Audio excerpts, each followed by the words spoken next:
जय श्री राम। नमस्कार दोस्तों, मैं पंडित दिनेश कुमार दुबे आज महाभारत की दूसरी कड़ी लेकर आपके सामने फिर से हाजिर हूँ। आज हम आपको एक ऐसे योद्धा के बारे में बताने जा रहे हैं जो अपने आप में एक रहस्य है। यह ऐसा रहस्य है जिसे सुनकर आप आश्चर्यचकित हो जाएंगे। महाभारत का यह योद्धा जिसके बारे में यह विख्यात था कि इस योद्धा को जो भी व्यक्ति मारेगा, मारने वाले का सर में विस्फोट हो जाएगा और उसकी भी मृत्यु हो जाएगी। अब आप यह ज़रूर जानना चाहेंगे कि ऐसा कौन सा योद्धा था। इस बारे में आप अगर जानने के इच्छुक हैं तो आप अंत तक हमारे साथ बने रहिए। महाभारत का वैसे तो महाभारत में तमाम रहस्यों से भरे पड़े हैं। एक के टारे एक रहस्य हैं। उदाहरण के लिए जैसे भीष्म पितामह थे, इनको इच्छा मृत्यु का वरदान था। गुरु द्रोणाचार्य थे, अंगराज कर्ण थे। अंगराज कर्ण कवच कुंडल लिए हुए जन्मा था और जब तक ये कवच कुंडल उसके शरीर में था तब तक किसी भी अस्त्र से उसकी मृत्यु नहीं हो सकती थी। इसीलिए छल करके देवराज इंद्र ने उसका कवच कुंडल उससे मांग लिया था। इसी तरीके से आज हम जो कहानी आपको बताने जा रहे हैं वह सिंधु देश के राजा जयद्रथ की कहानी है। महाराज जयद्रथ एक ऐसे वीर थे, उनको एक ऐसा वरदान मिला हुआ था कि जो भी व्यक्ति इनके सर को काट के नीचे गिराएगा तो सर काटने वाले का भी सर जो है विस्फोट हो जाएगा और उसकी मृत्यु हो जाएगी। एक बार की बात है, महाराज जयद्रथ जो कि रिश्ते में महाराज दुर्योधन के जीजा लगते थे, दुर्योधन की बहन दुशाला का विवाह जयद्रथ के साथ हुआ था। इनके पिता का नाम वृद्धश्रवा था, जो एक महात्मा थे, एक ऋषि थे। एक बार की बात है, जयद्रथ जंगल में रह रहे पांडव की पत्नी द्रौपदी का हरण कर लिया। बलपूर्वक उठाकर भागने लगा। संयोगवश पांडव ने उसे देख लिया और उसको पकड़ के काफ़ी मारा पीटा। मारने के बाद फिर उसका सर मुंडन कर दिया।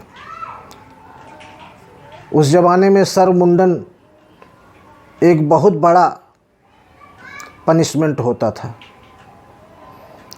सर मुंडन के पश्चात जयद्रथ को बहुत खेद हुआ और अपने इस कृत्य से वह इतना क्षुब्ध हुआ कि पांडवों से बदला लेने के लिए उसने भगवान शंकर की उपासना शुरू कर दी। भगवान शंकर प्रकट हुए। उन्होंने कहा, चार बंधु तुम जीती हो, पारथ है जय समर्थ। जयद्रथ, तुम केवल चार भाइयों को जीत सकते हो, पारथ तो अजेय हैं, उनको नहीं जीता जा सकता। वह इस बात को जानता था। घटना चक्रव्यूह के समय की है, जब अर्जुन को दूसरी जगह युद्ध के लिए भेजा गया और इधर गुरु द्रोणाचार्य ने छल करके चक्रव्यूह का निर्माण किया। चूँकि चक्रव्यूह में प्रवेश केवल अर्जुन को आता था और किसी को मालूम नहीं था, तो इसलिए उन्होंने सोचा था कि फिर जब इसमें प्रवेश नहीं कर पाएंगे तो इनकी हार निश्चित है और महाराज युधिष्ठिर को हम बंदी बना लेंगे, महाभारत खत्म हो जाएगा। लेकिन अर्जुन के पुत्र अभिमन्यु को यह कला आती थी अभिमन्यु जिस समय सुभद्रा के गर्भ में था तो अर्जुन सुभद्रा को चक्रव्यूह के बारे में बता रहे थे। बताते बताते जब 7वें द्वार का सातवें द्वार को प्रवेश करने का समय आया तो सुभद्रा को नींद आ गई और वह सो गई।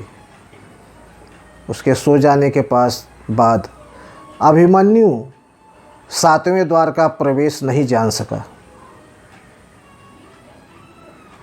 तो जब ये हुआ कि अब चक्रव्यूह में प्रवेश कैसे मिले, तो अभिमन्यु ने कहा कि 6 द्वार को तो मैं तोड़ सकता हूँ, परंतु 7वें द्वार को हम नहीं तोड़ सकते। तो भीम ने कहा हम 7वें द्वार को अपनी गदा से तोड़ देंगे। ते हुआ चलो सब मिल के प्रवेश करते हैं।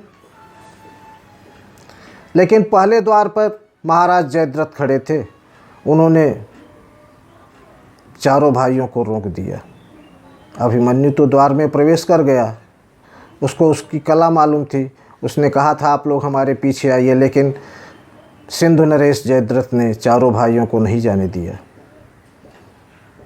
भगवान शंकर के आशीर्वाद से चारों भाइयों को उसने परास्त भी कर दिया, एक एक करके। कोई अंदर नहीं जा सका। अब हुआ ये कि चक्रव्यूह में अभिमन्यु मारा गया। इस कृत्य से क्षुब्ध होने के बाद जब ये संदेश जो है महाराज युधिष्ठिर को मिला तो बहुत क्षोभ हुआ, बहुत दुख हुआ। तब तक अर्जुन और कृष्ण भी आ गए। अर्जुन ने प्रतिज्ञा की कि कल सूर्यास्त के पहले हम जयद्रथ का वध कर देंगे।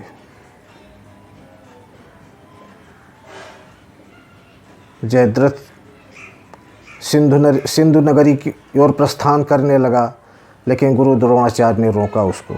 कहा आप मत जाइए, हम आपकी रक्षा करेंगे। हम एक ऐसे व्यूह की रचना करेंगे जिसके बारे में किसी को भी पता नहीं है।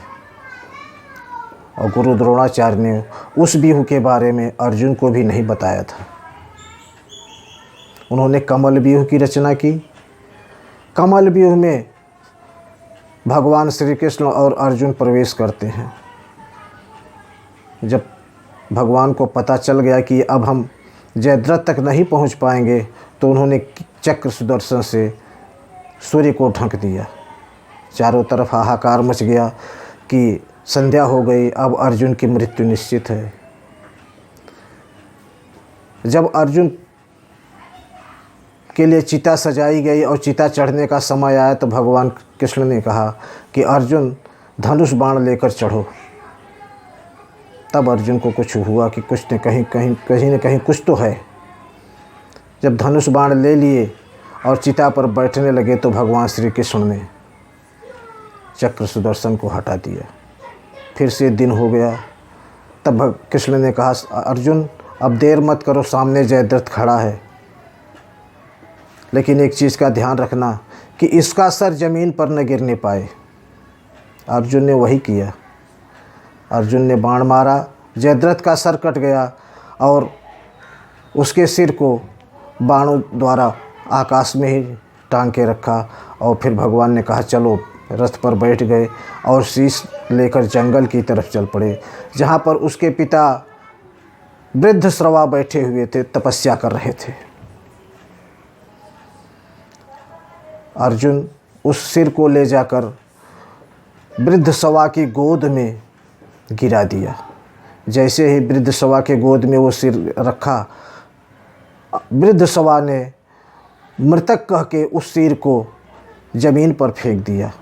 और वो सिर जैसे ज़मीन पर गिरा वैसे वृद्ध श्रवा का सर फट गया और वृद्ध श्रवा की भी मृत्यु हो गई। तो दोस्तों, ये थी आज की कहानी। उसको वृद्ध श्रवा, उसके पिता ने ही ये आशीर्वाद दिया था कि तुम्हारा सर जो भी व्यक्ति पृथ्वी पर गिराएगा उसके सर के 1000 टुकड़े हो जाएंगे और वो भी मृत्यु को प्राप्त होएगा। आज की हमारी ये कहानी आपको कैसे लगी इस बारे में आप लोग ज़रूर कमेंट कीजिए। धन्यवाद।